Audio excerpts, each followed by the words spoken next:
शहर के पूरी मूलभूत सुविधाएं देने में ये असमर्थ। आप सर एक अधिकारी होने के नाते आपको खुद ये अनुभव होगा, यहाँ भिवंडी में आप आ रहे हैं, देख रहे हैं रोड की क्या हालत है, साफ सफाई है। सर एक IAS अधिकारी किस लेवल पे काम करना चाहिए आप कुछ समझ सकते हैं। तो ये इनका अधिकारियों के ऊपर इनका अंकुश नहीं है सर। अधिकारियों को ये आदेश तो देते हैं, परंतु अधिकारी उसको आदेश को नहीं अगर पालन करते हैं तो उनके ऊपर वो क्या एक्शन लेते हैं, बरोबर। एक IAS अधिकारी हमारे महाराष्ट्र में तुकाराम मुंडे साहब, उनके रुतबा उनका दबदबा इतना है कि पूरे महाराष्ट्र में डिपार्टमेंट के अधिकारी टॉप है उनके नाम से। और एक IAS अधिकारी हमारे भिवंडी शहर में है, एक छोटा से छोटा अधिकारी या कर्मचारी नहीं मानता उनके आदेश, तो फिर ऐसा अधिकारी IAS अधिकारी रह के फायदा क्या। उसके अच्छे तो एक कोई लिपिक वाले को बैठा दो, वही वो इतना काम करेगा। ठीक है, आपका निवेदन मैं कलेक्टर साहब के मार्फत शासन को दे दीजिए। सर ये ठीक है, ये पेपर है आयुक्त के विरोध पहली बात थोड़ी बाइक हो रही है।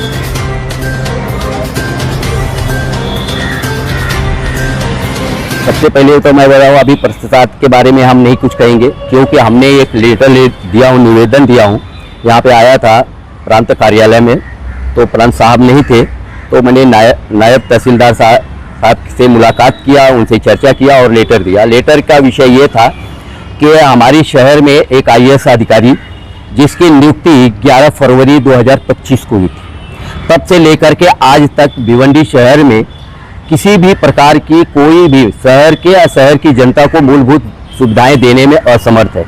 जिस वक्त उनका IAS अधिकारी के रूप में उनका यहाँ पे नियुक्ति हुई थी, तो शहर में लोगों में एक ऐसी उम्मीद जागी थी कि अब हमारे शहर का बदलाव होगा, क्योंकि इससे पहले भी जितने भी ऑफिसर्स आए नाकाम रहे, शहर के लिए कुछ भी काम नहीं करके गए। उससे पहले अजय वैद्य साहब थे, 17 महीना रह के गए, उनके कार्यकाल के बारे में पूरी भिवंडी जानती है।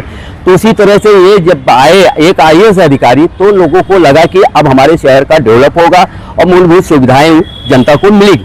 परंतु जनता को भिवंडी को उनके उम्मीद पर पानी फिर गया, क्योंकि इन्होंने अभी तक कोई ऐसा काम नहीं किया कि जिससे कि शहर को या शहर की जनता को काम मतलब कि सुविधाएं मिले। आपको मैं बता देना चाहता हूं कि ये एक ऐसा अधिकारी IAS अधिकारी है जो अगर देखा जाए तो इनको मैं अगर ये कहूं कि इनको अपने पद का ही ज्ञान नहीं है, इनको अपने पद का ही ज्ञान नहीं है कि IAS अधिकारी किस लेवल पे काम करता है। तो मेरा कहने का मतलब ये है, हमने इनका तबादला करने की हमने मांग किया हूं। उनकी जगह पे तुकाराम मुंडे सर के जैसा यहाँ पे एक निष्ठावान अधिकारी की नियुक्ति की जाए।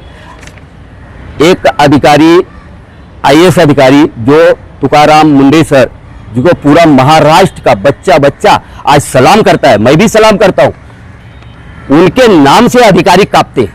और एक हमारे शहर में IAS अधिकारी है जिसके नाम तो छोड़ दो, एक चपरासी भी नहीं डरता है।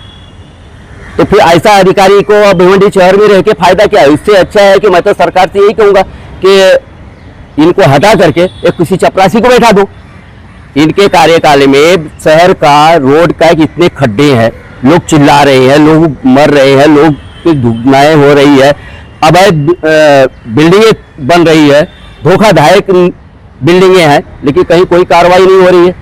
ये मीटिंग लेते हैं और आदेश जारी करते हैं, फिर बाद में चुप बैठ जाते हैं। या तो इनके आदेश का अधिकारी पालन नहीं करते हैं, या तो फिर इनका आदेश उसी टेबल तक ही सीमित रहता है, या फिर कागजों तक ही रहता है।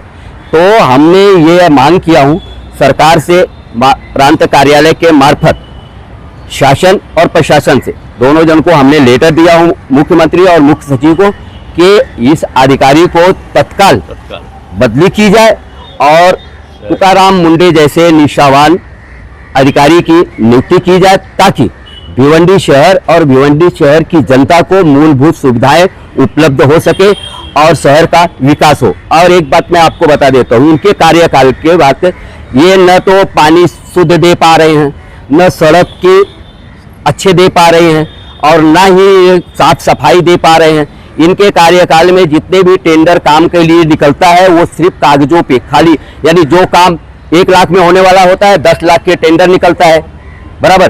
तो ये सिर्फ जनता के पैसे की बर्बादी कर रहे हैं। और ये ऐसा आईएएस अधिकारी अगर होता है तो ऐसा आईएएस अधिकारी हमें भिवंडी शहर में नहीं चाहिए। ये हमारी मांगनी है कि इनकी जल्द से जल्द बदली की जाए।